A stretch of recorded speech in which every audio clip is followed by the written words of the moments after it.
Kw'izina rya Data n'irya Mwana n'irya Mutima Mweranda, amen.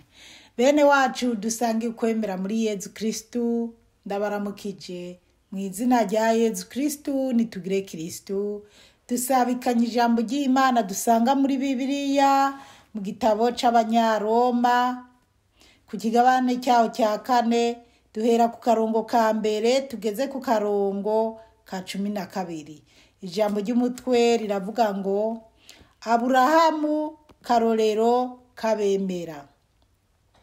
None ico twovuga ko Aburahamu sokuru wacu yarose kubw'umubiri ni igiki? Aburahamu niyaba yabaye intungane kubera ibikorwa yaronse ico mutuma kwihaya, ariko atari imbere y'Imana. Ivyanditswe bivuga iki? Bivuga biti Aburahamu yaremeye Imana, nayo ica imuharura mu ntungane. Uwakoze igikorwa impembo yiwe ntayironka kubera ubuntu, ariko ayironka kuko abikwiye. Mugabo ubudakoze ibikorwa ariko akemera, ubushobora kugira intungane, uwahora ari umubisha aharurwa mu bafise ukwemera kugira ngo ashikire ubutungane, nk'uko Dawudi yita muhigwe uwo Imana ibona ko ari intungane bitavuye ku bikorwa, ati hahiriwe abo ibyaha vyagiriwe ikigongwe, abo ibicumuro vyahanaguwe. Hahiriwe umuntu Mukama adaharura ko igicumuro. Mbega ubwo buhigwe bwagenewe abagenyerewe gusa, canke bukwiye kandi n'abatagenyerewe? Tuvuga tuti Aburahamu yaremeye Imana, nayo ica imuharura mu ntungane. None yaharuwe mu ntungane ameze gute? Amaze kugenyerwa canke ataragenyerwa? Oya, si amaze kugenyerwa, ahubwo ni ataragenyerwa. Bisubiye kandi ikimenyetso c'ukugenyerwa yagihawe nk'ikimenyesha ubutungane yashikirijwe mu kwemera ataragenyerwa, kugira ngo abe se w'abazokwemera bose batagenyerewe, maze baharugwe mu ntungane nabo nyene, kugira ngo abe kandi se w'abagenyerewe batishimiriza uko kugenyerwa gusa, ariko bakaba kandi bagendera mu nzira y'ukwemera kwa sokuru wacu Aburahamu yemeye ataragenyerwa. Bene wacu muri Yezu Kristu, iri ni ijambo ry'Imana. Dushima Imana. Haleluya, amen, haleluya, amen, haleluya, amen. Bana b'Imana, turazirikana iki kigabane cya 4, haravuga ngo Aburahamu karorero kabemera. Ubwo tugira tuzirikane Aburahamu n'amajambo menshi, ariko harayo nabonye tuza turatebako n'ayandi tutiriwa turatebako. Karongo ka mbere karavuga ngo none ico twovuga ko Aburahamu sokuru wacu yarose kubw'umubiri ni igiki? Akarongo ka kabiri kakavuga ngo Aburahamu niyaba yabaye intungane kubera ibikorwa yaronse ico mutuma kwihaya, ariko atari imbere y'Imana. Aburahamu hari byiza yakoze vyatumye yo kwihaya, mugabo atari imbere y'Imana, ariko nasi ndahateba ahubwo tuje kuri 3. Ibyanditse bivuga iki? Rero tugiye kwisunga ibyanditse icyo bivuga kuri Aburahamu. Bivuga biti: Aburahamu yaremeye Imana nayo ica imuharura mu ntungane. Aleluya, amen. Ngo Aburahamu yaremeye Imana nayo ica imuharura mu ntungane. Kane haravuga ngo uwakoze igikogwa impembo yiwe ntayironka kubera ubuntu, ariko ayironka kuko abikwiye. Umuntu iyo akoze igikogwa akagikora neza arahembwa, umuntu ahembegwa ibikogwa yakoze kuko abikwiye. Imana ntiguhemba kuko uri muremure, kuko uri mugufi, kuko uri inzobe, kuko wirabura, kuko wize amashure menshi, kuko wize make. Imana iguhemba ikurikije uko witwara. N'abantu babakoresha, n'abantu bahemba abakozi babo bakurikije ingene bitwara. Na Aburahamu Imana yamuharuye ko kugororoka bivanye n'ukwemera yagize n'ukugamburukira Imana, kuko yemeye kugamburukira Imana. Imana imuharura ko kugororoka, imuhembera ibyo abona ko yagororokeye Imana. Niyo mpamvu Imana yamuhaye umwana w'isezerano Isaac canke Isaka. Turacyabandanya. Mugabo uwudakoze ibikogwa ariko akemera uwushobora kugira intungane, uwahora ari umubisha aharugwa mu bafise ukwemera kugira ngo ashikire ubutungane. Umuntu iyo yarari mu byaha agendera mu byaha, hanyuma kuko hariho abantu babaye harabahakanyi batemera ko Imana ibaho, batemera ibitangaza Imana ikora, batemera ko Imana ariyo yaremye isi n'ijuru, bumva ko bisanzwe nze mu isi. Barabaho umuntu akagira muri ibyo byaha byo kugarariza, byo kutumva, byo kutemera Imana. Mugabo nyuma yarura karaba ati uko byogenda kose hariho umuntu ngaha mu isi atugaba.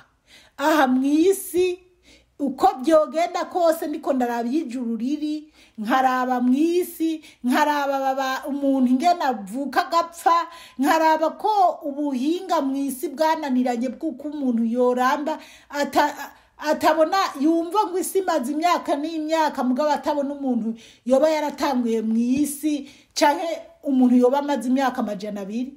Uwo muntu ubwenge bukamucurura neza akabona toya narihenze. Uko byogenda kose hariho Imana.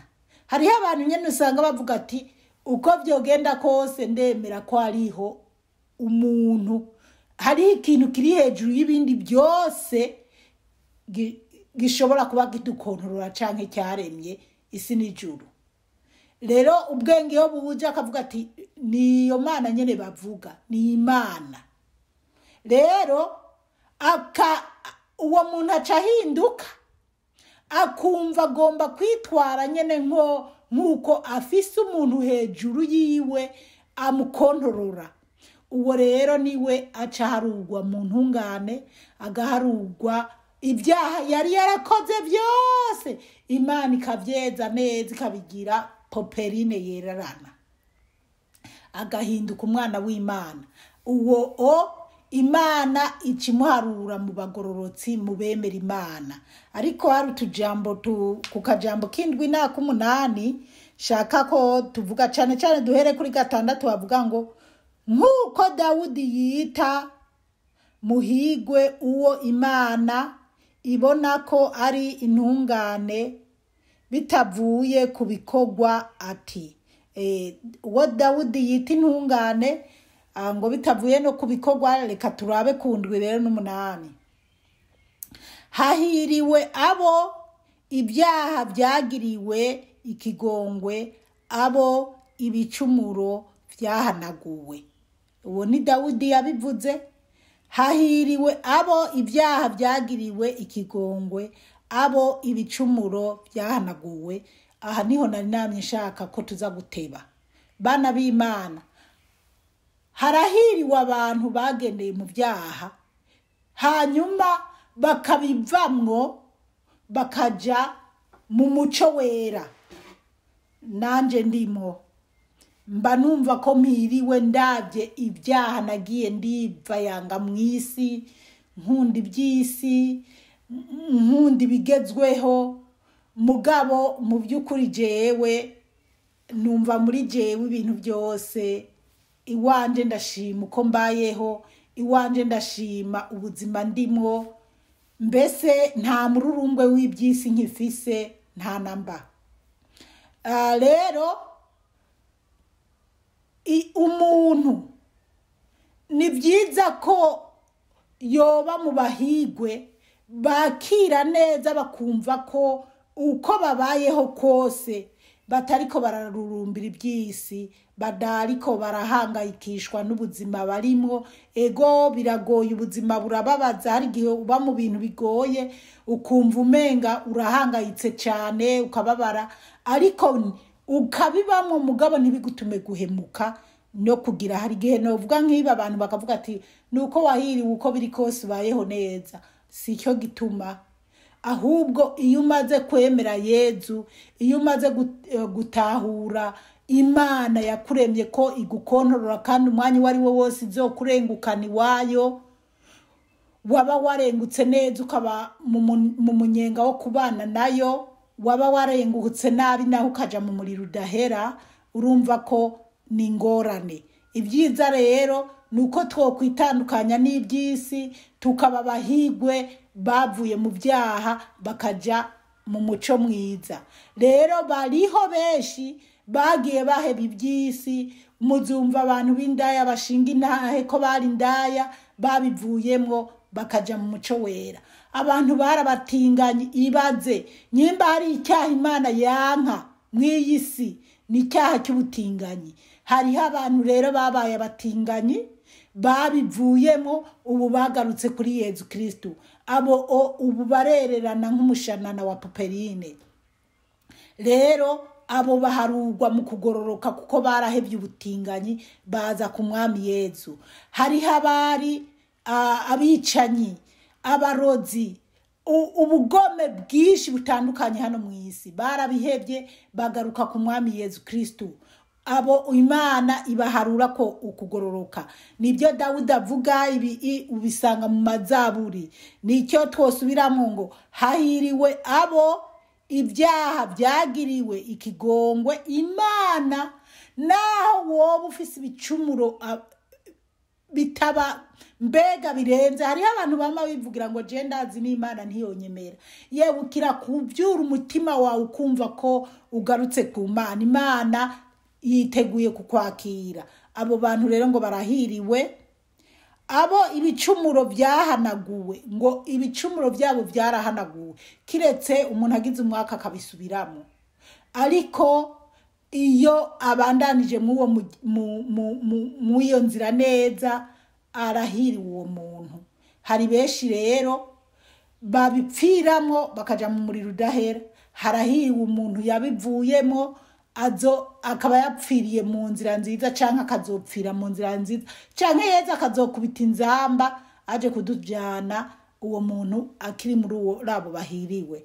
8 havuga ngo hahiriwe umuntu Mukama adaharura ko igicumuro. Aleluya, amen. Ngo hahiriwe umuntu Umukama Imana adaharura ku gicumuro. Iyo umuntu yiyeguriye Umukama Yezu Kristo, canke se umuntu akunda Yezu, kuko ibi Dawudi yabivuze kera na Yezu ataraza mu isi. Ariko rero twebwe duhahiriwe duhishije, dufise umunezero ko Yezu yaje mu isi, noneho akatwigisha n'ibirenze ibi byose akabishimangira. Ibi rero twabibwirwa na Dawudi mu mazaburi. Rero harahiriwe usibye no mu mazaburi no muri Samweli mu byabaye urasanga Dawudi yarabivuga.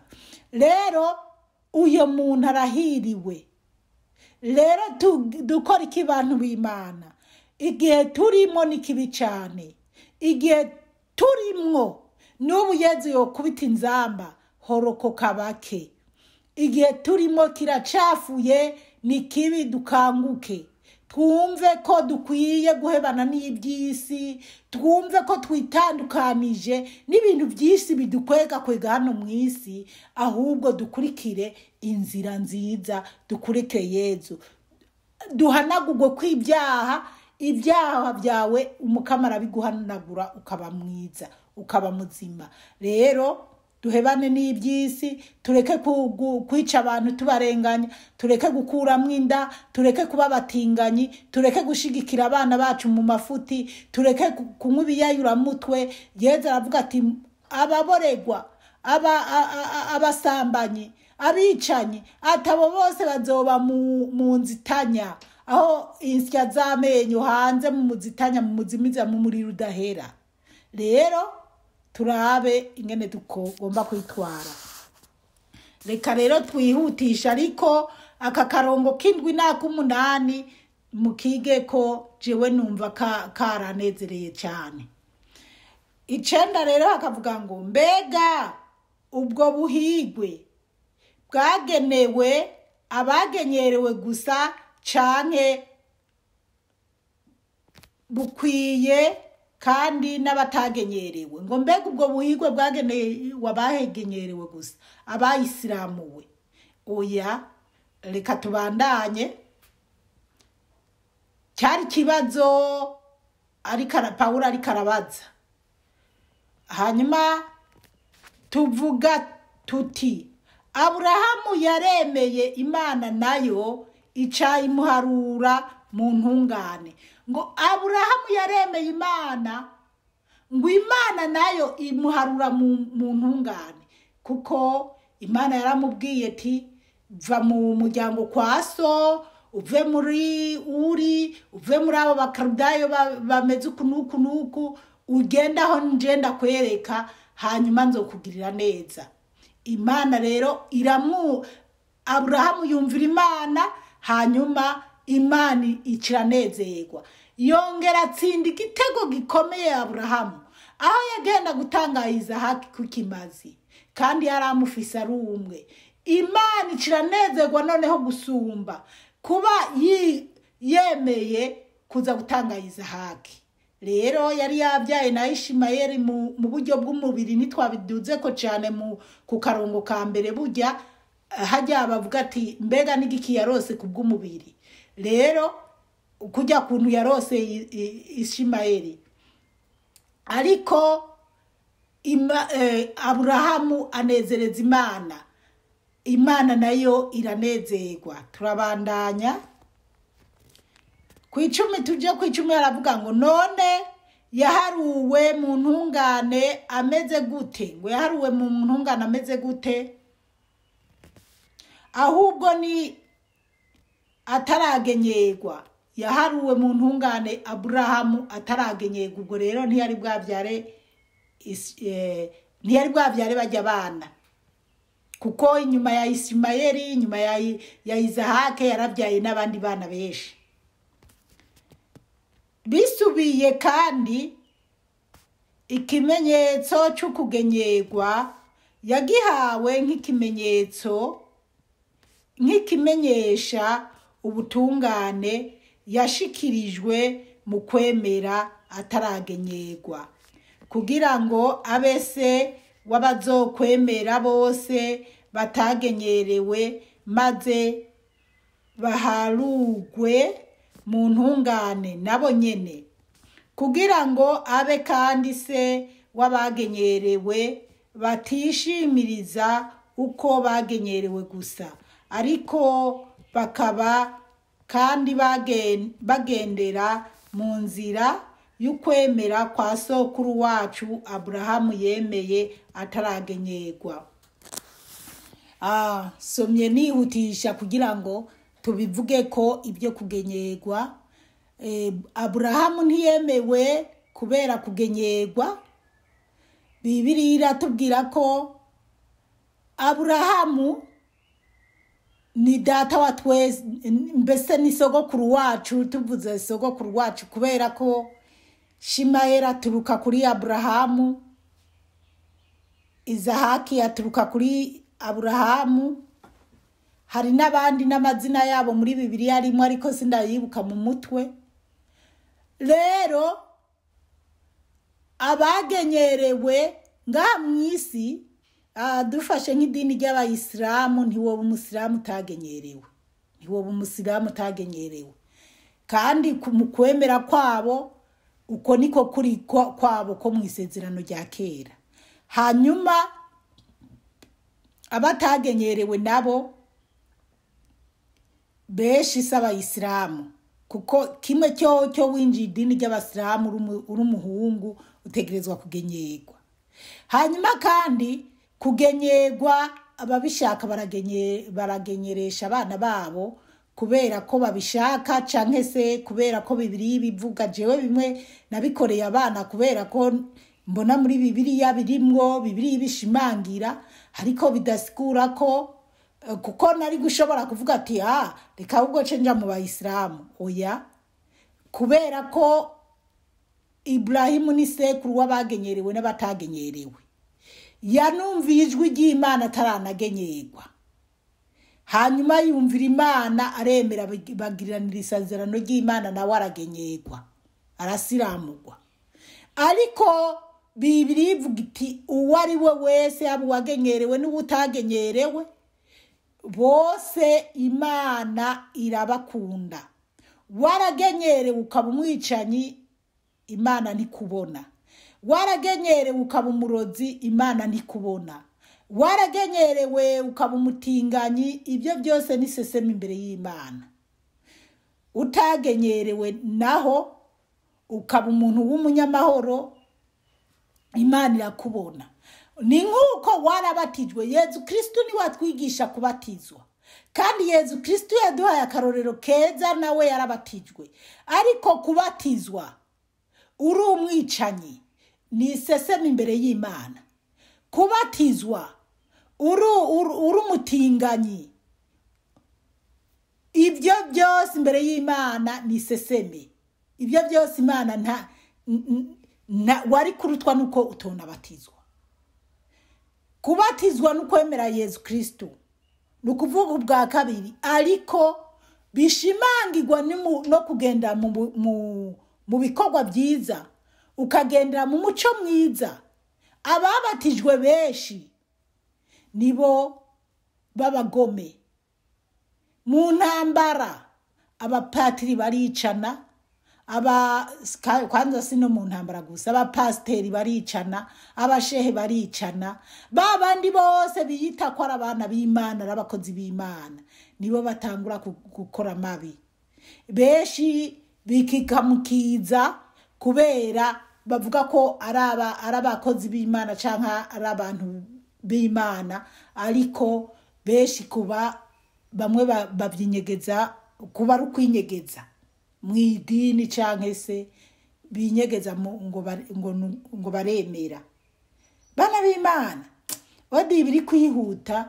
Iyo ndiko ndaraba ibintu biri muri iki gihe, mw'iki gihe turimwo, Imana idutabare cyane, Imana idutabare cyane. Hari ibintu byinshi bibi. Hari n'abasigaye bava mu Burundi canke muri Afrika, ugasanga bariko baraza kuvuga ubutumwa muri za Australia, za Canada, n'ahandi, bagiye guhura n'abafrimaso, bakisanga barabyinjiyemo batabizi, bazi ngo bariko baratumirwa n'abandi babona kure, abazungu babona kure, canka abarundi bageze, canka abanyafrika bageze mu bihugu biteye imbere ngo nabo bateye imbere, ariko bariko baragwa mu ngorane. Iki gihe turimo, hagarara neza, urabe neza aho uhagaze. Jewe Zipora, umusabyikazi w'Imana nzima, ndi umukatolika, ariko ntabwo ngendera ku bishobisho canke ku bintu by'amadini, hubwo muri jewe ni jewe ubunzi uko mpagaze na Yezu Kristo. Ntuze witwaze ngo uri mu idini rikomeye cyangwa uri mu idini rimeze gute no, raba neza, mbega inshuti yanje ubona ubirimo neza, nturi kurajana n'agakuku k'amadini canke kibiriko birahinda.